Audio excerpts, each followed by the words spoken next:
Welcome back to the Titanium Hanger. Welcome to day 4 of the LJN Advanced Dungeons and Dragons week here at the Titanium Hanger. We're going to send this off with a review of Grimsword from Neca. These should be showing up if you've ordered them, wherever you ordered them. I'll have a link down below for Amazon to where you could pre-order yours. They should be coming out very soon.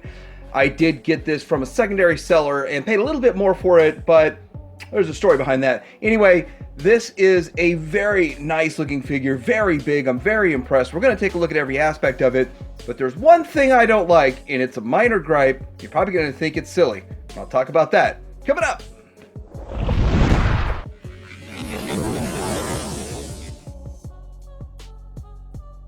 So here is the packaging on this, and it does look pretty good, and it's okay.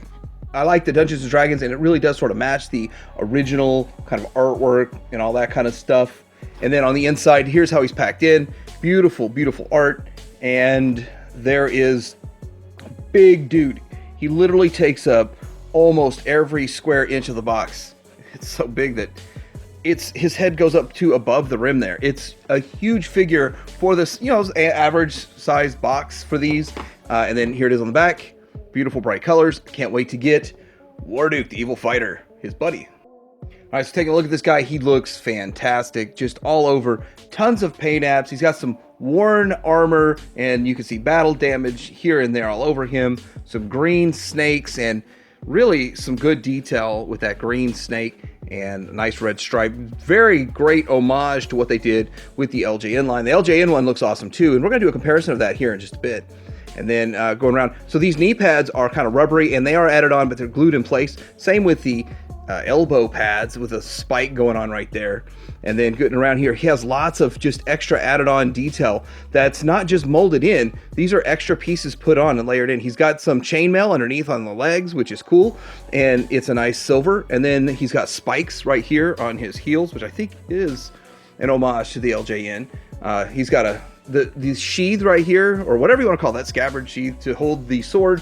And then it actually looks like the snake's tail, which is cool too. And that's probably what they did with LJN. Now let's look at this shield real fast. And it's a big, awesome shield. And we're going to compare it to the vintage one. Look how big it is compared to the vintage one. And it does have a lot of similarities, but it does kind of look like its own new thing. And it's a huge snake head mounted on top. I don't know, is it magical if it comes to life or something? That is so cool. The inside of it, you got these two loops. They even weathered the inside, as in, the whole thing's weathered. Like some damage is going to happen to the inside of your shield too. And so versus the LJN one. And it does slide over his hand. You can kind of see he even has some extra added stuff to his wrist. This is kind of a soft rubbery to it. Now, a lot of this soft rubbery stuff does sort of hinder the articulation, but the look of it is pretty awesome. Now, you will need to slide this over. You could put a fist on or whatever. I left an open grip hand, but you can slide it on like this. Just got to get the thumb through there. And I kind of like the fact that once you get it through there, there's a little extra holding it in place. And then there's his shield. Works pretty well. So looking at his Morning Star, it looks really good. And it's got all that weathering that you'd expect to see. It's got the snake head and all of that. And then down below here with a nice little handle. But comparing it to the vintage one, so let's get it in the same sort of angle. The vintage one was silver, so it didn't have the green snake. So, I mean, I would have been okay with it matching the colors of the vintage, but I do kind of think it is cool that they went with the green. So it looks like a real snake. Kind of after just recently getting Serpentor, that's kind of interesting too. So he does have a golden handle down below, a nice crazy tongue coming out. With the vintage one, the chain comes out of the mouth like it's the tongue, and with this one, the chain comes off the top of the head. So still pretty cool looking. Way bigger than the vintage one. All right, so here is his sword, and it looks pretty cool. It's got quite a bit of paint on it, silver right here, some red apps, some small paint apps with the gold, and then a little red, some gold on the bottom. Pretty cool looking overall. Does it match the vintage one? No. The vintage one has kind of a orange, tannish orange handle and a silver blade, and then this has a bump out on it up here. Really cool, and it's doesn't really homage the vintage one at all, but you know, just the fact that he has a sword, so that's pretty cool. So let's get these accessories out of the way. He does come with 3 extra sets of hands. So the first set of hands here is closed fist if you want, well, not closed fist, a closed fist, and yeah, here's the closed fist. So you got 2 closed fists, you have a left gripping hand, and then you have a right sort of open hand. I left the sort of open hand on him, and then here's the gripping hand if you want to have a sword in one hand, and then he has his mace in the other, all that kind of stuff. Then you have kind of it looks like a trigger finger kind of thing, or sort of semi-pointing kind of thing. So lots of hand options. We're getting into articulation. Now, I know not to press it too hard, press my luck with Neca, but the head is on a ball joint up and down. It really is just more or less a helmet, but he doesn't have a face underneath. You can see the eyes underneath there. And then he has, these are adjustable and movable, which at first I thought, why would they need to be adjustable or movable? Then I thought, well, that's just kind of cool. You can just have it however you want. You know, if you want it vintage style, or you want it modern style, or, you know, whatever the fat is for your earpieces there. Now, the arm goes out to here. I know not to bend it too much further. It seems like it might go further than that, but you could also get an up range like this. So I don't really know why you'd need much more than that, but the pieces are bigger. It's a bigger figure, so everything's bigger and thicker. So maybe the breakage won't be such an issue with this guy. The elbow joint only seems to go to about there. And so you do have a bicep swivel, and you have an elbow swivel. So he can like throw a football or something. So that's quite a bit of articulation there. Of course, you do have the in and out, and I believe each hand has a slightly different type of articulation. Like this is sort of, he could be holding something if he chooses to hold something in his hand, maybe a book or something. Yeah, he can hold the book of spells if he chooses to. All right, and waist.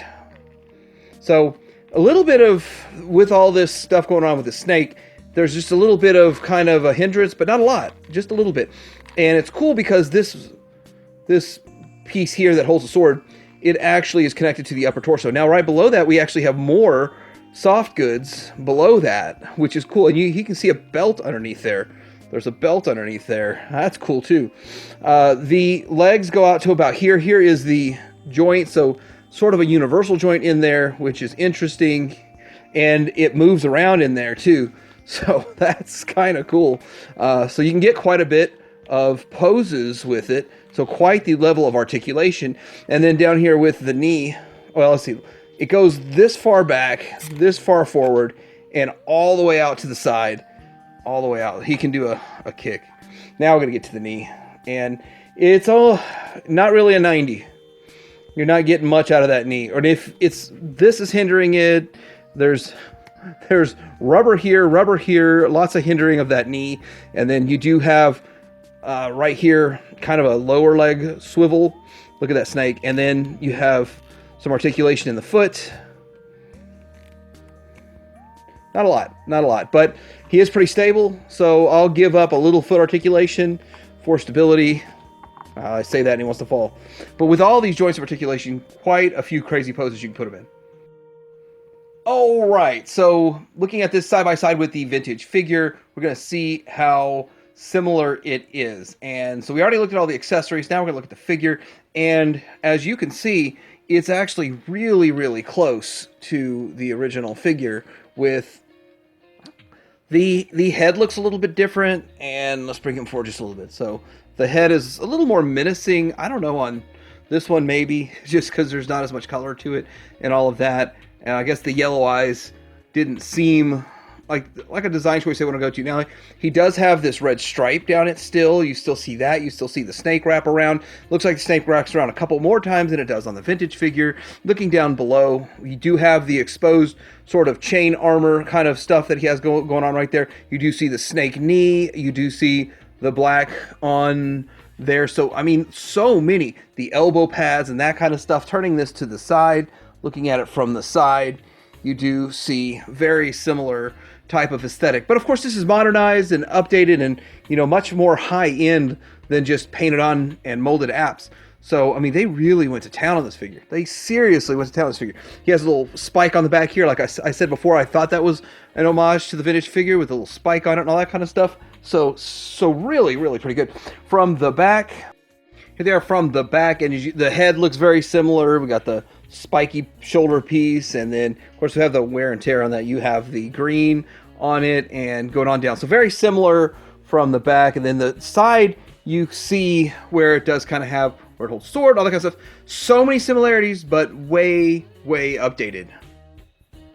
Size comparison to other items. This is a G1 Jetfire. If you know my channel, a G1 Jetfire is near and dear to my heart. Here he is next to a G.I. Joe Classified Storm Shadow. No, that's not the retro one yet. I don't have that yet. And an original He-Man from back in the day.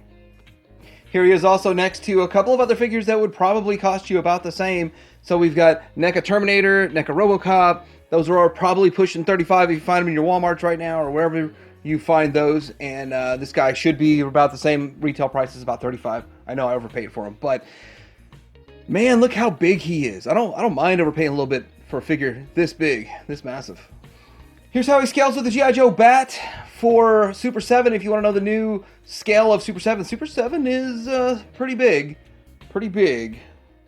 Scale next to the Super 7 Skeletor Filmation version, which in my opinion is the best version ever made of Skeletor and Lino. So the last thing I want to talk about is the packaging, where you see the bright colors of the green. I expected the bright, vibrant colors. These are very muted colors. What this tells me is they're probably going to come out with another version with brighter paint colors down the road, and then I'm going to have to rebuy them. I think that's that's going to happen. I'm pretty sure that's going to happen.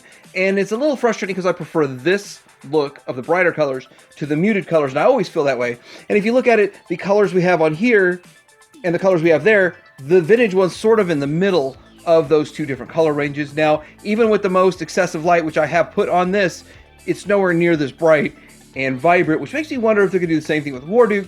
It makes me wonder, will we get multiple iterations of paint? And I kind of think we probably will. So what do I think of Grimsword as we wind down this week of LJN Dungeons and Dragons? Well, I think he's a great looking figure. I think Neca did a really fantastic job with him. Nothing broke on him.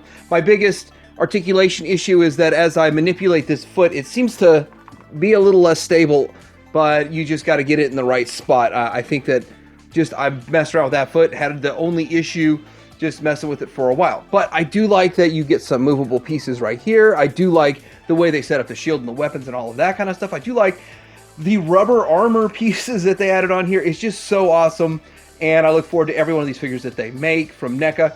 And with that, let me know what you think about this. Are you interested in getting one of these? I do have a link down below for my Amazon affiliate page if you'd like to pick one of these up. And I don't know when they'll come in stock on Amazon or even BBTS or any of those places. But you can also get one on eBay, but you can pay a hefty price. Let me know in the comments below. Like and subscribe. Have you ever hang her out?